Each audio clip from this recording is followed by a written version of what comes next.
What's up, guys? So it's been a while since I've had my boy Mox behind the camera. Your girl's been running a million miles an hour, which you wouldn't know because I haven't uploaded. Sorry. We're getting back into it. I do have like 3 videos that I need to put up. I've just been whatever. But we're gonna hop right into today's video. So I got a leg day, hamstring and glutes, king of gains. We got some new equipment here, so I'm excited to use it. RDL focus day. I'll kind of like give a brief recap here. I still need to post my, I don't know if this will be up before or after, but my peak week and show day type of video. I honestly did not get to record a lot of my show day because they were really weird about cameras, but I'll still do a full like debrief video. But long story short, we are like 5 weeks post show now. Things are going really, really good. We are fully into our reverse diet now. Your girl has 375 grams of carbs today. I think the last time we touched base, I was probably eating 50. So that's good. We feel really good, you guys. Me and my coach have a really solid game plan going forward for the rest of the year. Right now, we're gonna grow, but keep things nice and tight. We do not wanna get too far out of body composition or out of good body composition. But yeah, overall, we're in a really good spot. We got a lot of like behind the scenes stuff going on business-wise, coaching-wise. There's a lot of expansion going on there. So if you guys are interested in my online coaching, I will have the link down below for that. I am finally taking on some new clients. It has been a while, so if you guys are interested in that, please see the link down below. But we're gonna get right into the video. Feeling really good. It feels good to have food. Let's do it. All right, so we're gonna start with lying hamstring curls. So some of the cues that I like to use whenever I'm doing any hamstring movement, I would say my hamstrings are one of my stronger points in my physique, and a lot of you guys ask me how I grew my hamstrings. I really do think a big thing is the connection that I have with my hamstrings is like, it's up there. But a big thing that I focus on when I'm doing hamstring curls, especially lying, is I think of hip thrusting into the padding with my hips as I'm curling. And I almost use the cue of trying to think of lifting your knees up off the pad as you curl. Sounds weird, but it helps you get a really good connection. I'm gonna be doing 3 sets of 8 to 10 on these. I'm gonna do a feeder set, and then I'm gonna get into working sets if I feel warmed up enough. If not, I'll do another warm-up set.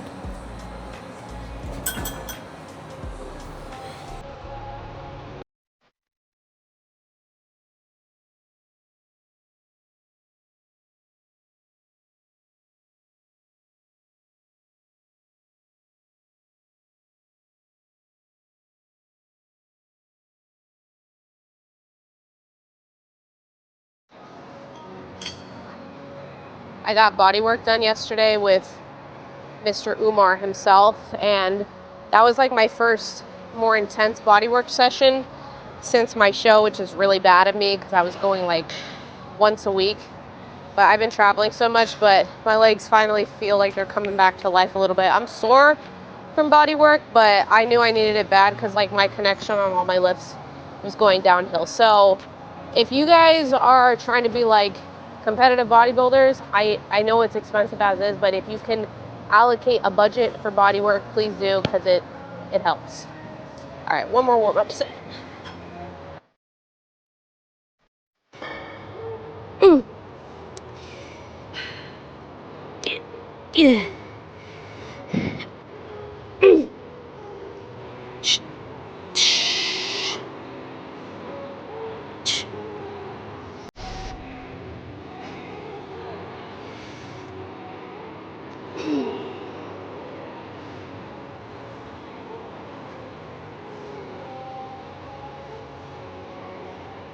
Nothing feels better than getting your strength back.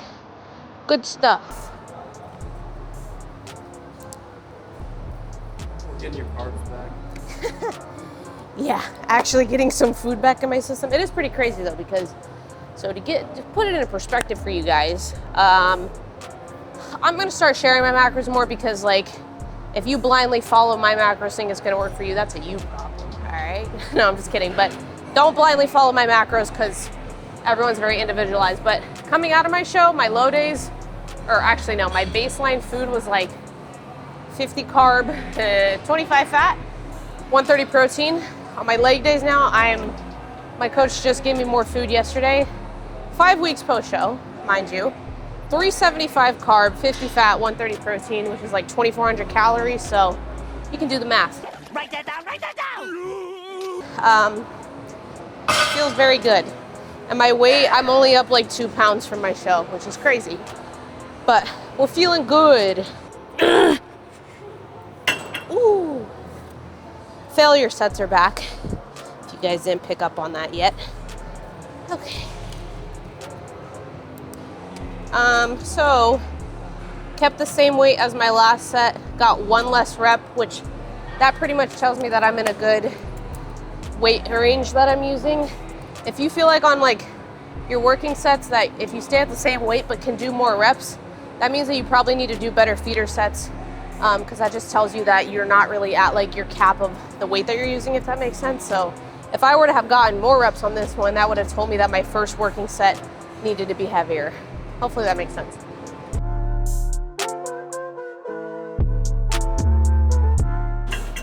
Whew. So now that I have food, I have a little bit more room, a lot more room to kind of push for intensifiers on my lifts. So like on that, after I got to that last full rep, felt like I was tanked out. I did a couple partials. So like at the end of prep, definitely wasn't doing that. Would have passed out. So next exercise we go.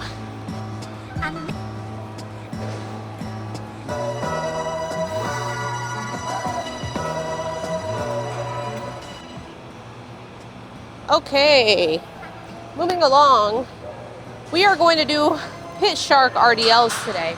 So I've been doing a lot of dumbbell single leg RDL work, but I would like to see how double leg feels. I was having like a weird adductor tie-in thing for a while where like, it wasn't like sharp pain, but I was just getting like a weird pull. I think just from like fatigue at the end of my prep, tightness, not really being able to get like deep body work done.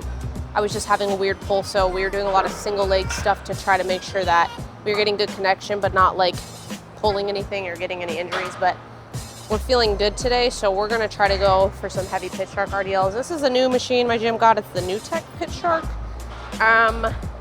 So I'm gonna try to not look dumb and pretend like I know how to use this, but I definitely don't. I gotta figure out how to use it first. Okay, I don't know, high-tech machine, I guess you could say.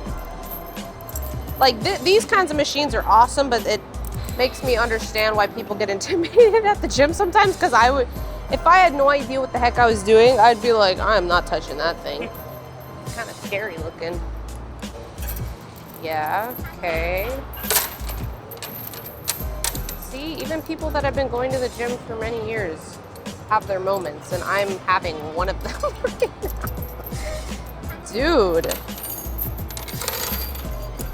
Okay, so that would have to go there. Dude, I don't even know. I'm definitely gonna watch this back and be like, Riley, what the heck were you doing, bro? We're gonna see if that works. I was gonna say, get this out of my way. We're figuring it out as we go. All right, I'm gonna presume that's correct.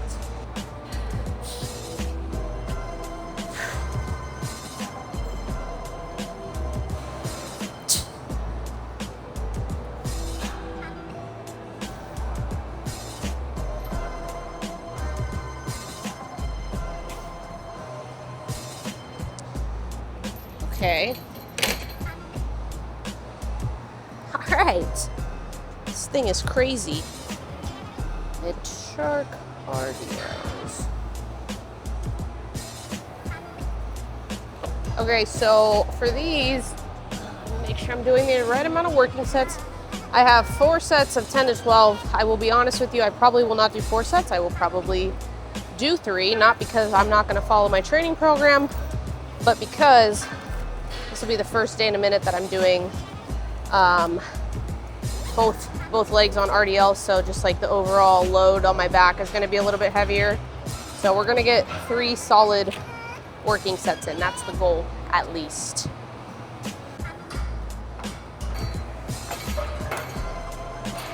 So a couple of things with RDLs. I think even like some of the most experienced lifters have to remind themselves of cue to use.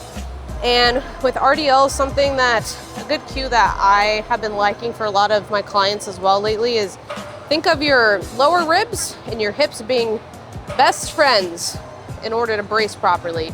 Because if you think of kind of like closing this gap, like not actually, but like tightening, you want to keep your hips and your ribs close together, which is going to help you kind of brace your core, right? Because the further this goes apart, the more I'm arching my back, which is not what we want. We want to make sure our back stays nice and neutral, especially when we are doing hinge movements to get the most amount of glutes possible.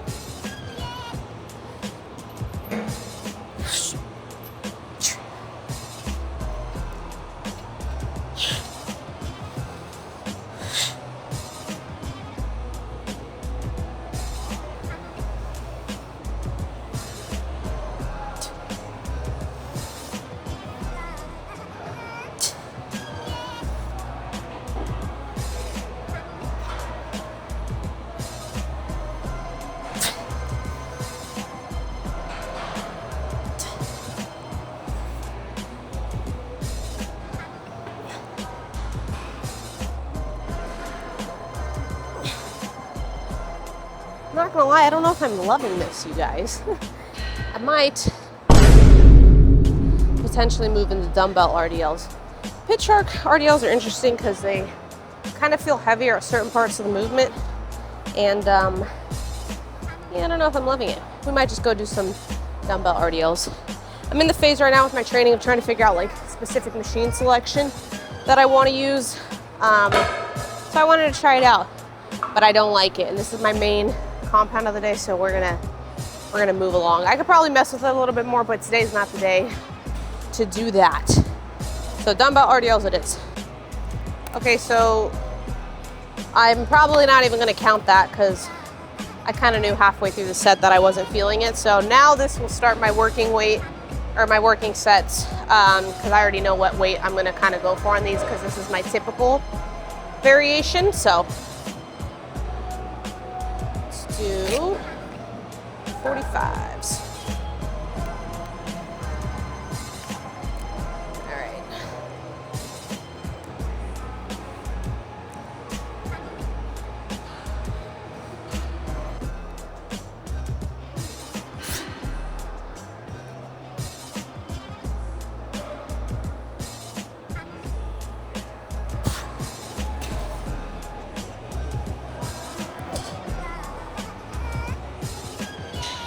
Nice, that felt better.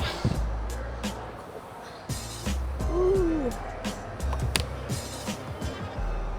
I will say a big thing with RDLs, if you're not used to doing like single leg hinge movements, I would like, in my opinion, mess around with doing those at least once in your training program, like once a week, just because it can really help you find like imbalances, which is what my biggest issue was for a while, which is I think part of the reason my adductor started having some issues. So now when I go back to doing double leg, I feel it more evenly on both sides. It's just a little tidbit. Also really quick, I know some of you guys are probably gonna ask, not even in a promo way, but Full Fit Young LA, these pants might still be in stock. They're one of the flare pants. These are like one of my favorite cuts of pants from Young LA. They're just so soft, but they finally restocked. Hopefully they're still in stock by the time you guys see this. They might be, they might not be. Don't yell at me if they're not, but code Riley, you know, you want to save some money.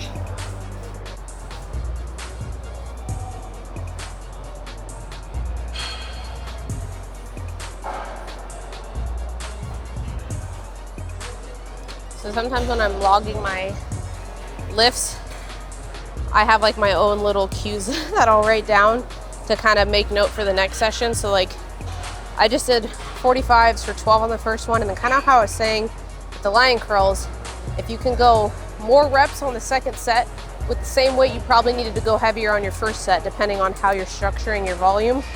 I did another rep on the second set, which tells me that I needed to go heavier on the first one. I'm not gonna go heavier now because I'm already gonna be on the third, so that would kind of be like going the wrong direction, but it's just something for me to note for my next session.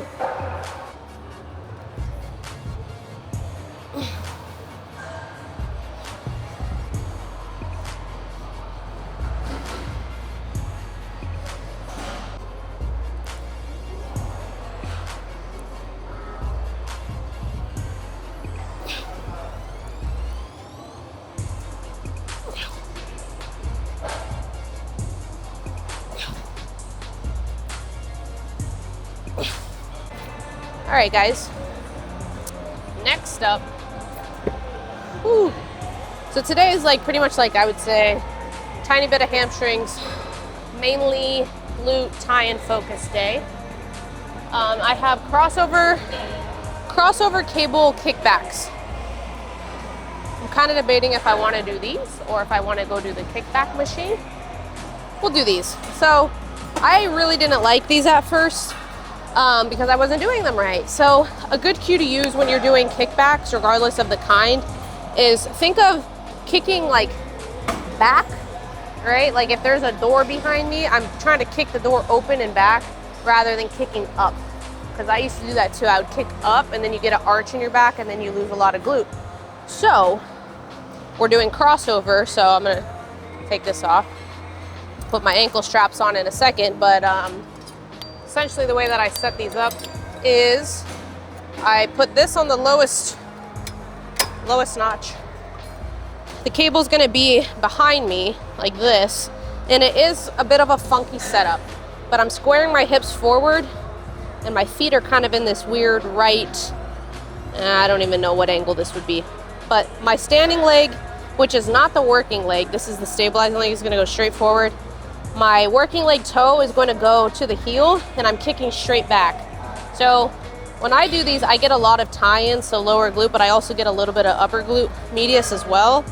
But the main thing is you want to keep your upper body nice and stable. So if you can have something in front of you that you can hold on to and like really just keep everything super stable, you're going to get probably a lot better contraction on these. I've gotten asked about these before. These are like really old from Amazon, but they actually go like over the bottom of your foot. I'm gonna be honest, I don't know how much of a difference I feel like it actually makes, but these are the ones that I use. I always keep ankle straps on me because sometimes gyms lose them or people are weirdos and will steal the gyms, and then it's so annoying when you don't have a set of ankle straps. So you can just get like the normal ones on Amazon though, and they're like probably like 12 bucks. All right.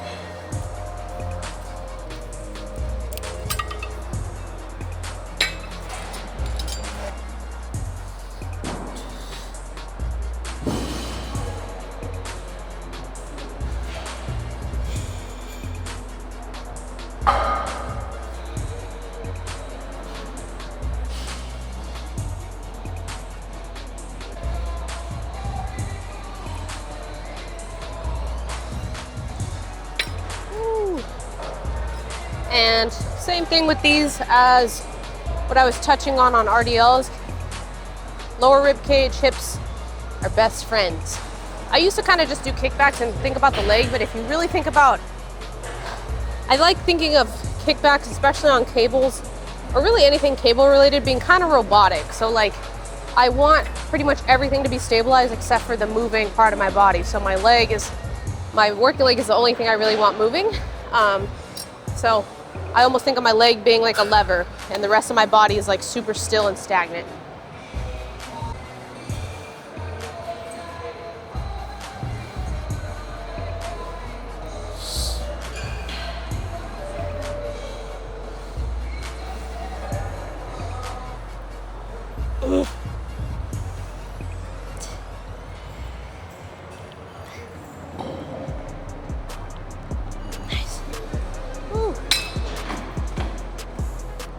I would also say with kickbacks, it's like kind of the one thing that I don't try to shoot I don't want to say as heavy as I can, because I still try to go as heavy as I can, but the moment I feel like the weight is too much for what the working muscle can handle, which this should apply to any lift really, but especially with cables, I will go lighter and bump up the reps if I need to make sure that I'm really specifically targeting the area that I'm trying to, if that makes sense.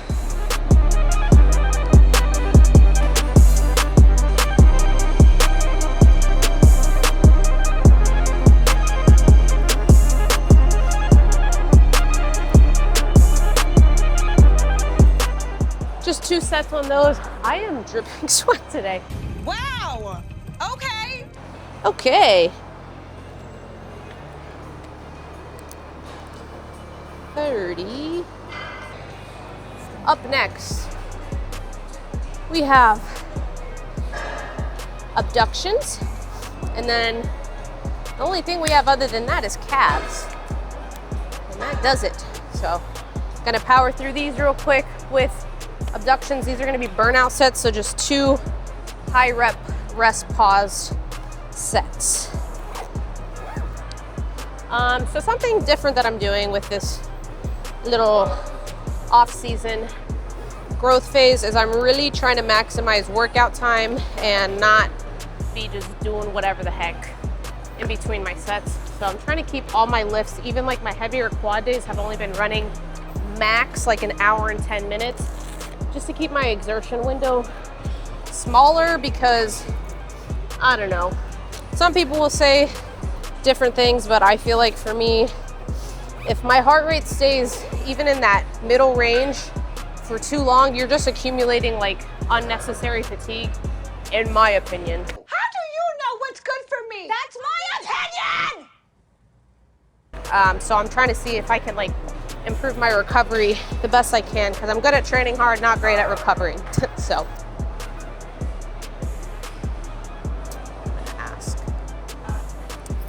okay guys, so I don't really love this abduction. This is just like a personal preference thing, but this gym literally has everything that I need and like, except for an abduction that works great for me. And I'm not saying that in a way of like, why doesn't the gym have what I want? But I just feel like I don't get a great connection with this one. They also have the New Tech one. I don't love that one either. I'm very picky with abductions just because I feel like if it's not positioned right, I get a lot of hip flexor, which is obviously not the goal. We want upper glute, but we're gonna finagle it to make it work. Okay, so I bring my own I don't know what this is called. This pad. It's like a yoga pad block. I don't know. Just to kind of scoop my hips up on this a little bit more. And what I'm actually going to do here, is I'm gonna scoot. This also has a seatbelt on it. I'm gonna scoot to the kind of front end of the, whatchamacallit, seat. Sorry guys, I'm tired. Hold on. So I'm putting the seatbelt on, but not so tight to where it's like pulling me all the way back in the seat. I'm scooting up and pushing into the seatbelt here, and I want my butt like close to the edge of the seat. And I'm pretty much going to be pressing my hips into the seatbelt and slight lean forward, but not overdoing it. And I'm gonna be doing 2 rest pause sets of 15, 15, 15. So 15 reps, rest for 10 seconds, etc.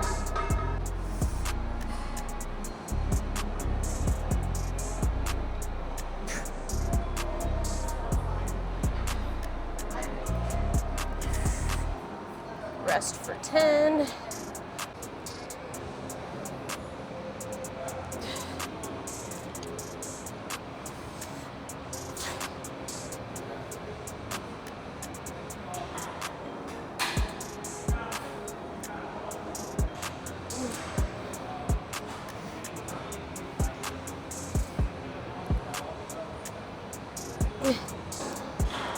All right, so that was it for that. So you guys notice, like, tempo-wise compared to all my other exercises, I move a lot quicker on these because it's a rest pause set.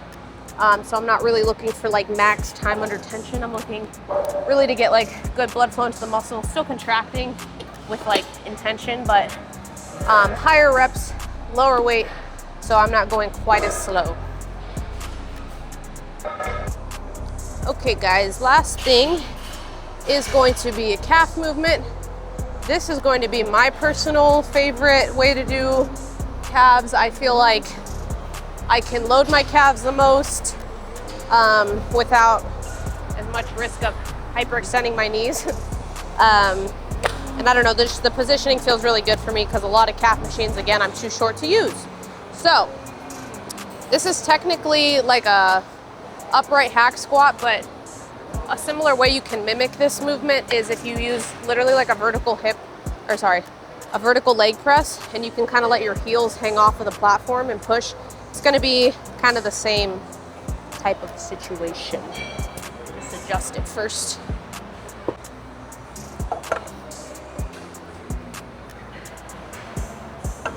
So I had these the other day when I was training with Mr. Chaz himself, and he had on like 5 plates, and I was like, there's no way I can do that, and I did it for like 3 sets. So we're gonna try to do the same amount of weight today.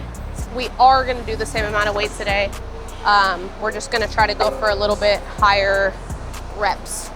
So that's always something to keep in mind with progressive overload, is it doesn't always have to be more weight. It can be more reps, slower tempo, so on and so forth. All right.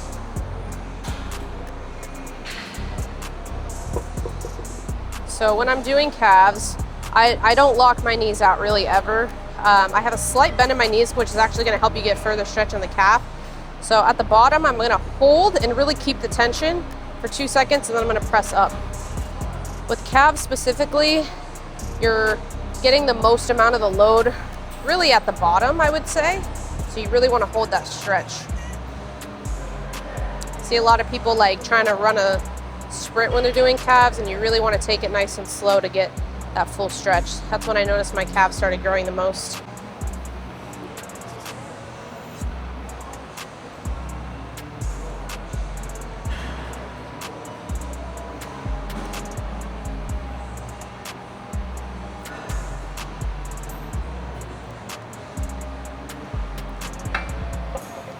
Today I just have 3 sets on these. Keeping like 2 reps in reserve on these.